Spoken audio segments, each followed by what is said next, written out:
আমরা প্রত্যেকে জানি যে কাল 1 জুলাই থেকে প্রত্যেকের ব্যাংক অ্যাকাউন্টে কম বেশি 3,000 টাকা অ্যাকাউন্ট ঢুকতে শুরু করেছে, তা আবার সরাসরি ডিবিটি ট্রান্সফারের মাধ্যমে। তবে আজকের ভিডিওতে আমরা আলোচনা করব যে কারা কারা টাকা পেলেন এবং কারা বাদ পড়লেন, এবং তাহাতে টাকা না এলে আপনারা কী করবেন, এই সমস্ত তথ্য নিয়ে কিন্তু আজকের ভিডিওতে আমরা আলোচনা করব। যাদের যাদের অ্যাকাউন্টে অন্নপূর্ণা যোজনার 3,000 টাকা পেয়েছেন তাদের মোবাইলে কিন্তু এসএমএস এসছে, ঠিক আছে। কিন্তু আপনাদের মধ্যে এখনও অনেকে রয়েছেন তাদের মোবাইলে কিন্তু এরকম একটি এসএমএস পাচ্ছেন। তাদের কী লেখা রয়েছে যে অন্নপূর্ণা যোজনার অধীনে আপনার প্রাপ্য অর্থ 3,000 টাকা প্রদান করা হয়েছে পশ্চিমবঙ্গ সরকার। যারা এই এসএমএসটি পেয়েছেন তারা মতামত করেছেন যে এরকম এসএমএস পাওয়ার সত্ত্বেও তাদের অ্যাকাউন্টে কিন্তু এখন টাকা ঢোকে নেই। তাদেরকে বলবো যে আপনারা কিন্তু আর কিছুদিন ওয়েট করুন। কাল 1 জুলাই মাননীয় মুখ্যমন্ত্রী শুভেন্দু অধিকারী মহাশয় জানিয়েছেন যে 1,60,00,000 মোট আবেদন জমা পড়েছে। তার মধ্যে আবেদন বাতিল পড়েছে প্রায় 26 লক্ষ আবেদন কিন্তু বাদ দেওয়া হয়েছে। তবে কী কারণে বাদ দেওয়া হয়েছে আমি একটু পরে বলছি। তারপর নেক্সট বলে রাখি যে তার মধ্যে 1,30,00,000 বেশি আবেদনকারী যোগ্য হয়েছেন, অর্থাৎ মোট জমা দিয়েছেন যে 1,60,00,000, ঠিক আছে। তার মধ্যে পাবেন কতজন? 1,30,00,000, ঠিক আছে। আর তার মধ্যে বাদ পড়েছেন মোট 26 লক্ষ। তবে আপনি যদি ইতিমধ্যে টাকা পেয়ে থাকেন তাহলে ভাববেন আপনি 1,30,00,000 যে লিস্ট রয়েছে সেই লিস্টের মধ্যে আপনি আছেন। আর যদি আপনি কোনো কারণবশত টাকা না পেয়ে থাকেন তাহলে আপনি ভাববেন যে আপনি 26 লক্ষ যে বাদ পড়েছে সেই লিস্টে কিন্তু আপনার নাম রয়েছে। এবার আপনাদের বলে রাখি যে কারা 3,000 টাকা পাচ্ছেন আর কাদের টাকা আটকে যেতে পারে। প্রথমে আপনাদের বলে রাখি যে কারা কারা এই 3,000 টাকা পাচ্ছেন। সঠিক তথ্য সহ সম্পূর্ণ ফর্ম ফিল আপ, যারা সঠিকভাবে কোনো প্রকার ভুল ছাড়াই সম্পূর্ণ ফর্ম ফিল আপ করেছেন তারা কিন্তু এই 3,000 টাকা পাচ্ছেন, ঠিক আছে। আবেদন ভেরিফিকেশনে সফল হয়েছেন। যারা ইতিমধ্যে অফলাইন কিংবা অনলাইনে আবেদন করেছেন এবং তাদের আবেদন ভেরিফিকেশান কমপ্লিট হয়ে গেছে, সফল হয়ে গেছে, তারা কিন্তু এই 3,000 টাকা পাচ্ছেন।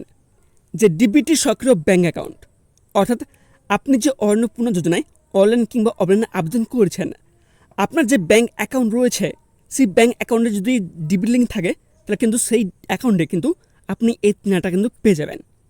এছাড়াও বলে রাখি চূড়ান্ত অনুমোদিত তালিকার নাম, অর্থাৎ যে 1,30,00,000 আবেদনকারী যোগ্য হয়েছেন ওই তালিকায় যদি আপনার নাম থাকে তাহলে কিন্তু আপনি এই 3,000 টাকা পেয়ে যাবেন। এবার আসি কাদের টাকা আটকে যেতে পারে। এখানে বলে রাখি যে ফর্মে ভুল তথ্য বা অসম্পূর্ণ নথি দিয়েছেন, অর্থাৎ আপনি অফলাইন কিংবা অনলাইনে আবেদন করার সময় কোনো তথ্য ভুল দিয়ে দিয়েছেন বা অসম্পূর্ণ নথি, অর্থাৎ আপনি ভোটার কার্ড বা আধার কার্ডে ফ্রন্ট সাইড এবং ব্যাক সাইড যদি আপলোড না করে থাকেন সেক্ষেত্রে কিন্তু আপনার টাকা না ঢুকতে পারে।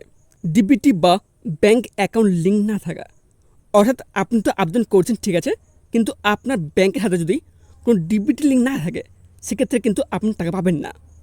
নেক্সট কী রয়েছে? ভোটার তালিকায় নাম না থাকা, অর্থাৎ 2026-এর এসআইআর পর যে ভোটার লিস্ট প্রকাশ করা হয়েছিল ওই লিস্টে যদি আপনার নাম না থাকে সেক্ষেত্রে কিন্তু আপনি টাকা পাবেন না।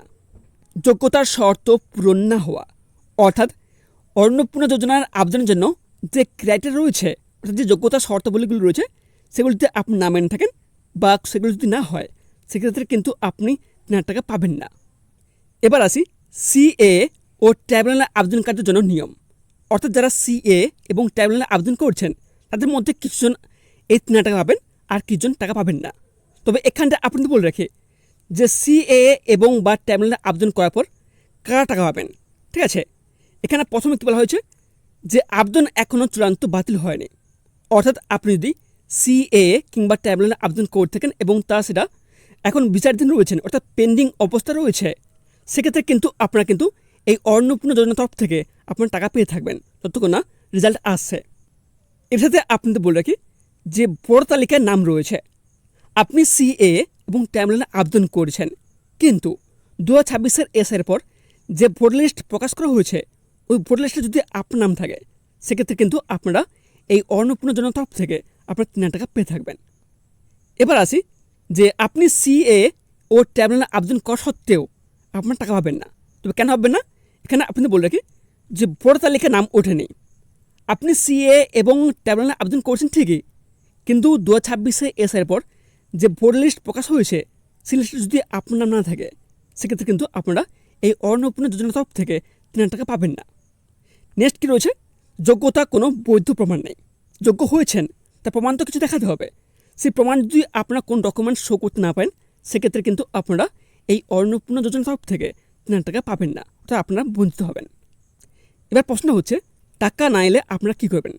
দেখুন, প্রথমে আপনাদের বলে রাখি যে আপনারা অনলাইন কিংবা অফলাইনে আবেদন করার সময় যে রেজিস্টার মোবাইল নাম্বার দিয়েছেন কিংবা আপনাদের ব্যাংকের সাথে যে রেজিস্টার মোবাইল নাম্বার লিঙ্ক রয়েছে, ঠিক আছে, ওই সিমটা যে মোবাইলে ঢোকানো রয়েছে ওই মোবাইলটা একবার চেক করুন যে কোনো প্রকার SMS এসছে কিনা ব্যাংকের তরফ থেকে, ঠিক আছে, কিংবা মোবাইল ব্যাংকিং বা পাসবুক চেক করুন।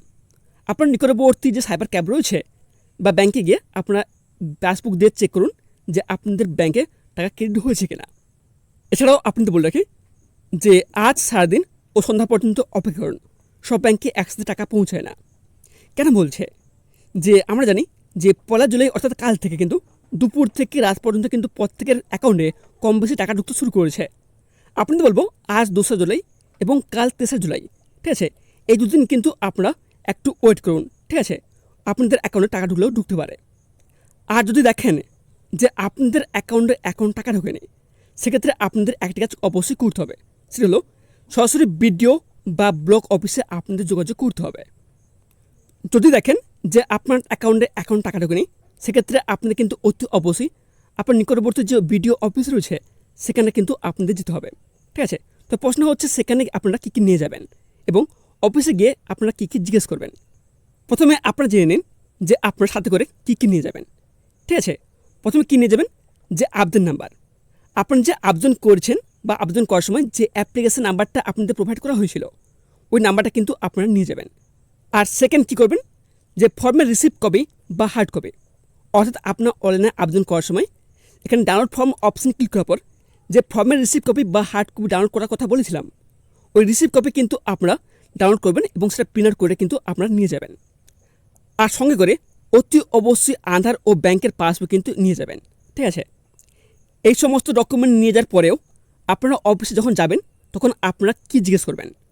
প্রথমে আপনারা জিজ্ঞেস করবেন যে আপনার আবেদন বাতিল হয়েছে কিনা, এটা কিন্তু আপনারা প্রথমে জিজ্ঞেস করবেন। কেননা আপনার অ্যাকাউন্ট টাকা ঢোকেনি, ঠিক আছে, সেটা কী কারণে টাকা ঢোকেনি, সেটা কি আপনার আবেদন বাতিল হয়েছে, সেটা কিন্তু আপনারা প্রথমে জিজ্ঞেস করবেন, ঠিক আছে। সেকেন্ড আপনারা কী জিজ্ঞেস করবেন? যে কোন তথ্যে ভুল রয়েছে কিনা, অর্থাৎ আপনি অফলাইন কিংবা অনলাইনে আবেদন করার সময় আপনার অজান্তে কোনো প্রকার তথ্য ভুল থেকে গেছে কিনা সেটা আপনারা একবার জিজ্ঞেস করে নেবেন। আপনি জিজ্ঞেস করেন, ওনারা কিন্তু বলে দেবে কোথায় ভুল রয়েছে, ঠিক আছে। তারপর আপনারা শেষ প্রশ্ন কী করবেন? যে কীভাবে তা সংশোধন করবেন। কেন বলছি? যদি আপনার আবেদন বাতিল হয়ে থাকে বা কোন তথ্য যদি ভুল থেকে থাকে, সেক্ষেত্রে আপনারা কীভাবে সংশোধন করবেন, সেখান থেকে কিন্তু আপনাদের জানিয়ে দেওয়া হবে যে আপনাদের পুনরায় আবেদন করতে হবে নাকি ওখান থেকে বিডিও অফিস তরফ থেকে কিন্তু কারেকশন করতে হবে, সেখান থেকে কিন্তু ওনারা বলে দেবেন।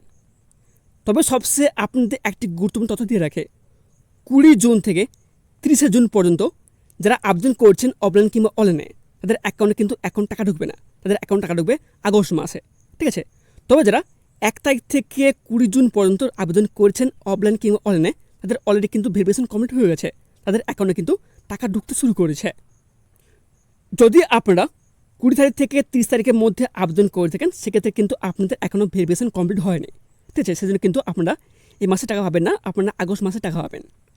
তো আজ এই পর্যন্তই অন্নপূর্ণা যোজনা নিয়ে এটুকুই আপডেট আপনাদের দেওয়া ছিল। তো পরবর্তী সময় যদি এই অন্নপূর্ণা যোজনা নিয়ে নতুন কোনো আপডেট পাওয়া যায় তাহলে অতি অবশ্যই জানিয়ে দেওয়া হবে আমাদের চ্যানেলটির মাধ্যমে। তো অতি অবশ্যই আপনারা আমাদের চ্যানেলটিকে সাবস্ক্রাইব করে পাশ থেকে বেল আইকনটি অন করে রাখুন এবং যারা ফেসবুক থেকে দেখছেন অতি অবশ্যই পেজটিকে ফলো করে রাখুন। ধন্যবাদ।